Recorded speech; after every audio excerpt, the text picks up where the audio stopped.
बंदं गुरुपदकंज कृपा सिंधु नररूपहरि महामोहतम पुंज जासुवचन रविकरनिक श्री गुरुचरण कमलेभ्यो नमः। श्री गुरुचरण कमलेभ्यो नमः। परम पूजनीय योगी जी महाराज, उपस्थित परम पवित्र आत्मन, श्री रामचरित मानस के वैदिक सिद्धांत एवं उनके वैज्ञानिक प्रयोगों के द्वारा आज हम प्रयागराज से डॉक्टर शरदेंदु प्रकाश सज्जन, परम पूजनीय श्री हृदय नारायण योगी जी के श्री चरणों का अबोध सेवक, एक वर्तमान समय में जो समस्या हमारे सामने आ गई है और जिस रूप में हम उसको देखने की कोशिश कर रहे हैं वैसा है नहीं। आप सोच रहे होंगे वर्तमान जीवन की किस समस्या के बारे में मैं आपसे चर्चा करने वाला हूं। कोरोना। जी, कोरोना के विषय में मैं आपसे चर्चा करने वाला हूं। और कोरोना को हम प्रकृति का प्रकोप समझें या कोई प्रकृति का दिव्य संदेश पूरी मानवता के लिए। जो मेरी भावना है, हम प्रकृति के द्वारा बनाए गए हैं और हम प्रकृति को माँ कहते हैं। Nature is mother, nature is God, our nature is like a father. प्रकृति जो है पिता के समान है। तो आप बताएं, ये प्रकृति का प्रकोप कैसे हो सकता है? कोई माता पिता अपने बच्चे पर प्रकोप क्यों करें? इसलिए हम इसे प्रकोप की संज्ञा न दें। क्या आप अपने बच्चों के किसी भी गलत कार्य पर प्रकोप करते हैं कि करुणा करते हैं? बच्चे को दिखता तो प्रकोप है, आप गुस्सा होते हैं, उसको डांटते हैं, फटकारते हैं, थप्पड़ भी मारते हैं, लेकिन वह आपका प्रकोप नहीं है, वह बच्चे पर करुणा है। कोई भी माता पिता अपने बच्चे का शत्रु नहीं होता। कोई भी प्रकृति अपनी कृति के लिए, अपने द्वारा जो सृष्टि बनाई गई है उसके लिए वह निर्दयी नहीं हो सकती, क्रूयल नहीं हो सकती, प्रकोप नहीं कर सकती। यह संदेश है। और आज अगर देखें, अभी तो कोरोना मार्च से हम लोग प्रभावित हुए हैं। ये कोरोना से पूरा ग्लोब प्रभावित हुआ है और हमारे आपके मन में एक बात उठती रही है। ये 6 महीने में हम लोगों ने एक विशेष बात देखी है। जिस समय कोरोना के लिए लॉकडाउन लगा, उस समय कोरोना के केसेस बहुत कम थे, 2000, 3000, 4000।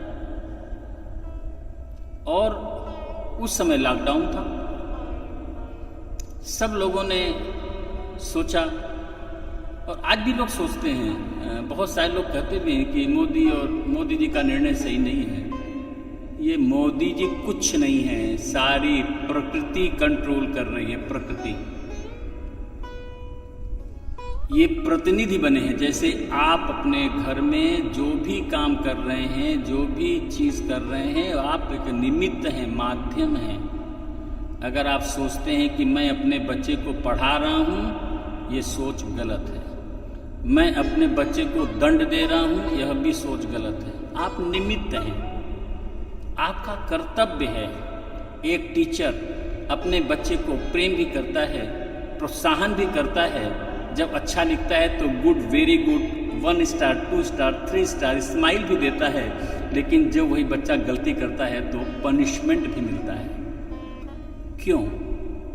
मैं कहता हूँ, प्रकृति रूपी माँ जब हमको सही दिशा में देखती है तो हमको कोऑपरेट करती है, प्रोत्साहित करती है, और जब हमको गलत दिशा में देखती है तो रोकने के लिए वह अदृश्य रूप में हमारे ऊपर करुणा करके कोई ऐसा विधान बनाती है कि हम अपने आप रुक जाते हैं। लॉकडाउन में क्या हुआ? हम अपने आप रुक गए। और ये जो प्रकोप आया, जिसे हम प्रकोप समझ रहे हैं, जिस समय कोरोना आया मार्च में, उस समय तो केसेस कम थे तो लॉकडाउन था। मार्च, अप्रैल, मई, 31 मई और जून में अनलॉक 1, जुलाई में अनलॉक 2, अगस्त में अनलॉक 3 और सितंबर में अनलॉक 4 चल रहा है। सब खुल गया और केसेस क्या हो रहे हैं? 80 से 90 हज़ार, 94 हज़ार, 1 लाख के आसपास संक्रमण हो रहा है। तो ये प्रकृति ने, तो आज लोग प्रश्न कर रहे हैं, जब कोरोना के केसेस कम थे तो लॉकडाउन लगा था, आज जब कोरोना के केसेस बढ़ रहे हैं तो लॉकडाउन खुल गया है। ये क्या निर्णय हुआ है? निर्णय नहीं है, निर्णय दोनों सही है। जिस समय कोरोना आया था हम मानसिक रूप से तैयार नहीं थे। हम कोरोना को लेकर समझ नहीं पा रहे थे कि हम कैसे करेंगे। तो 3 महीने के अंदर, मार्च, अप्रैल, मई के अंदर हमारी मानसिक तैयारी हुई। साथ ही साथ जो कोरोना का दुष्प्रभाव पड़ना था, जो लोगों को संक्रमित होना था, जिनके इलाज की व्यवस्था करनी थी, पैरेलल वह इलाज की व्यवस्था भी बनाई गई। प्रकृति में 3 कार्य एक साथ होते हैं और करने वाली सत्ता एक। हम एक बार में एक ही कार्य कर सकते हैं, लेकिन जो प्रकृति है, प्रकृति रूपी माँ एक साथ 3 काम करती है। सृष्टि भी करती है, पालन भी करती है और संहार भी करती है। तो सोचिए, एक तरफ कोरोना आया, कोरोना की सृष्टि हुई, वहीं पर कोरोना से के दुष्प्रभाव से बचने के हॉस्पिटल में सारी व्यवस्थाएं बनाई गई, मास्क तैयार किए गए, वेंटिलेटर तैयार किए, आईसीयू तैयार किए गए, सारी व्यवस्था बनाई गई। कितने लोगों, कितने हॉस्पिटल बनाए गए, टेम्परेरी हॉस्पिटल बनाए गए, बड़े बड़े स्टेडियम को हॉस्पिटल बनाया गया, बड़े बड़े गेस्ट हाउस को बनाया गया, होटल्स को बनाया गया। क्यों? क्योंकि जो लोग आवे उनको आइसोलेट कर सकें। तो ये तैयारी हो रही थी। और आज हम मानसिक रूप से, अब कोरोना का भय खत्म हो गया है। अब लोग उतना कोरोना से भयभीत नहीं हो रहे हैं जितना उस समय भयभीत हो रहे थे। भय तो खत्म हो गया कोरोना का, क्योंकि जो कोरोना का भय था खत्म। अब एक ही समस्या हमारे सामने है, वह है आर्थिक दबाव। कि कोरोना में लॉकडाउन के बाद जो आर्थिक दिक्कत हुई हैं, समस्त आप देखें तो समाज में, चाहे वो बहुत सारे सेक्टर हैं, सारे आर्थिक स्थिति बहुत डामाडोल हो गई है। और ऐसा हम व्यवस्था भी देख रहे हैं, जीडीपी, आर्थिक व्यवस्था देख रहे हैं तो धीरे धीरे माइनस की ओर जा रही है। कोई घबराने की बात नहीं है। जैसे आप कोरोना से भयभीत हो रहे थे, आज कोरोना का भय से मुक्त हो गए हैं, ऐसे अब आपका जो आर्थिक मानसिक दबाव पड़ा है उससे भी भय मुक्त होना है। उस दबाव से भी मुक्त होने के लिए आपको फिर तैयारी करनी पड़ेगी। और तैयारी किस प्रकार से करनी पड़ेगी, इसके बारे में हम आगे चर्चा करेंगे कि वो तैयारी हमारी किस रूप में होगी।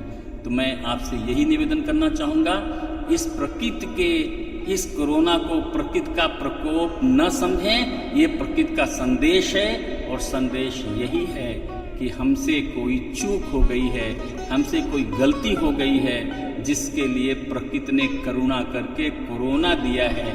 हम अपनी गलती सुधारें। बस 2 ही पंक्तियों को कहकर मैं अपनी बात पूरी करूँगा। आओ मिल के विचार करें, आओ मिल के विचार करें, पहले हम आप सुधरें फिर औरों का सुधार करें। पहले हम आप सुधरें, फिर औरों का सुधार करें।